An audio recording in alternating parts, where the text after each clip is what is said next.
약 10년 전 이야기입니다. 저희 집은 맞벌이 가정이었는데 회사원으로 승승장구하시던 어머니께서 IMF에 해고당하시고 한창 우울하셨습니다. 그러다가 어머니께서 친부모님이 보고 싶었던지 어머니께서 시골에 계시는 외할머니 댁에 며칠 동안 가자고 하셨습니다. 그래서 외할머니 댁에 놀러 가기 전 어머니께서 시키신 대로 저는 외할머니 댁에 전화해서 며칠간 놀러 갈 것이라고 말씀을 드렸는데 외할머니께서 큰 소리로 호통을 치시는 것이었습니다. 안 돼! 나중에 와, 나중에! 저는 투정을 부리다가 어머니께 전화를 넘겨드렸고 어머니와 외할머니는 한참 동안 입씨름을 벌이시다가 우격다짐으로 가기로 했습니다. 저희 외할머니가 계시는 시골에는 구슬 공장이 있었습니다. 한낮에 봐도 시커먼 내부에서 들려오는 날카로운 쇳소리가 금방이라도 저를 잡아먹을 듯 무서워서 웬만해서는 쳐다보지도 않는 곳이었습니다. 다만 공장 뒤에는 유기장이 있었는데 그곳은 불량 구슬들을 내다버리는 곳 같았습니다.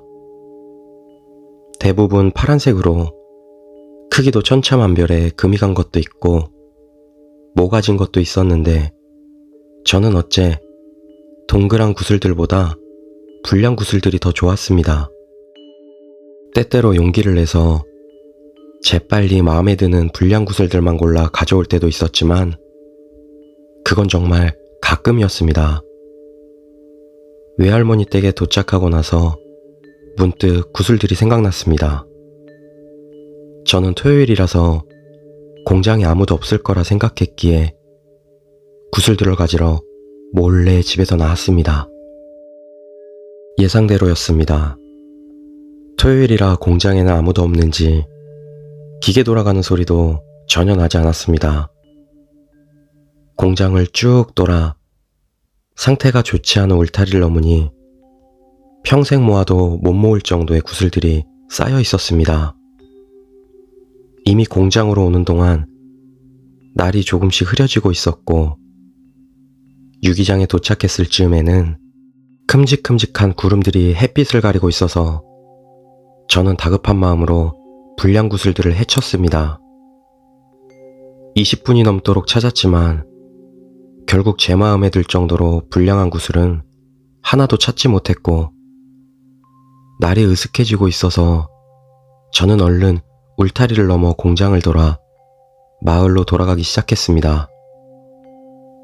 그런데 반 넘어 돌았을 때 갑자기 공장에서 꽝 하는 소리가 났습니다.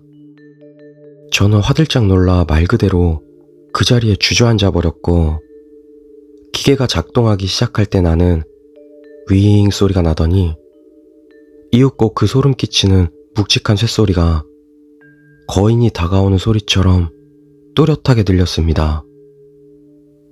저는 덜덜 떨리는 다리를 재촉하면서 반은 뛰고 반은 기면서 공장에서 나가고 있었는데 공장을 다 돌아 입구를 지나칠 때 뭔가 제 발목을 덥석 잡는 것이었습니다.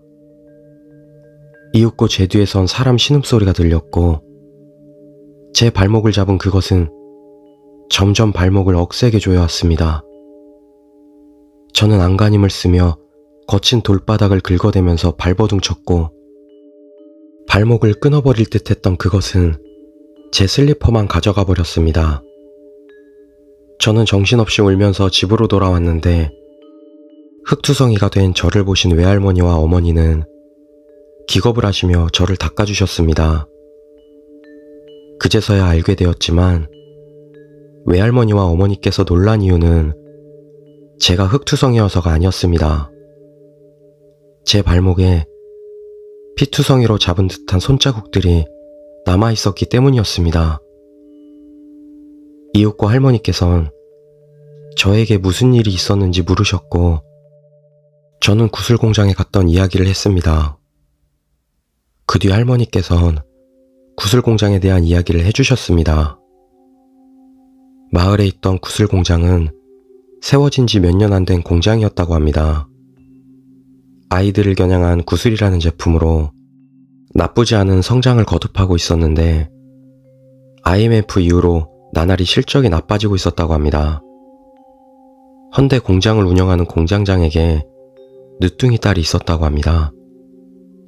시골로 자주 놀러오지 않았던 제게 그저 가끔 지나치는 기억이 희미하기만 한 어린아이였는데 체구는 작았지만 어린아이답게 뛰어노는 것과 숨바꼭질을 좋아했다고 합니다. 물론 숨바꼭질 장소는 대부분 공장이었을 겁니다. 아버지인 공장장이 한사코 말렸다고는 해도 말입니다.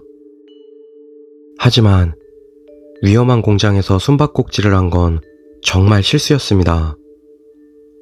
하필이면 공장장 딸이 유리를 절단하는 기계에 끼어 온몸이 조각조각 나 죽었다고 합니다. 공장장은 슬픔에 미쳐 자살했고 그 후 공장은 문을 닫았다고 합니다. 즉, 토요일이라서 공장이 쉬는 것이 아니었던 겁니다. 외할머니께선 이걸 알고 불길한 느낌에 오지 말라고 하셨던 것일까요?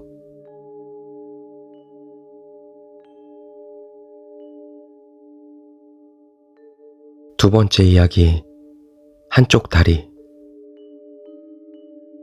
제가 어렸을 때 이야기입니다. 쟤는 걷는 게 좀 이상해. 한쪽 다리를 저는 것 같아. 어느 날 저희 집에 놀러 오신 외숙모님께서 학원 갔다 돌아오는 저를 보고 하신 말씀입니다. 엄마 역시 그렇게 걷지 말라며 충고하셨는데 평소 깨닫지 못했던 일이라서 의아하게 생각되었습니다.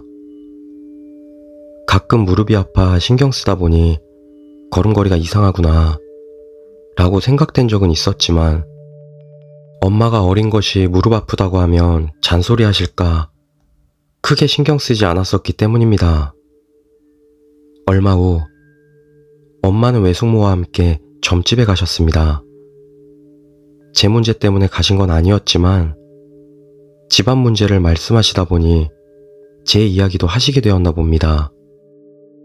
점쟁이는 엄마를 대뜸 보시더니 딸한테 안 좋은 기운이 있는데 다리에 붙어 있네 하더랍니다. 그래서 그 기운을 계속 방치하면 결국 제 다리가 위험하다는 것이었습니다.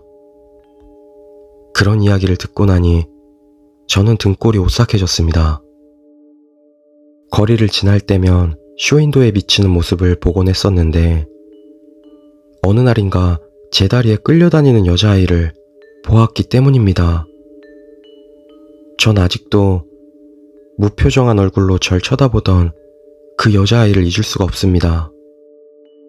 물론 제 의식이 만들어낸 허상일 수도 있겠지만 가끔 무거운 짐을 들고 걸을 때 한쪽 다리를 끌듯이 걷는 저를 생각하면 조금 걱정되긴 합니다.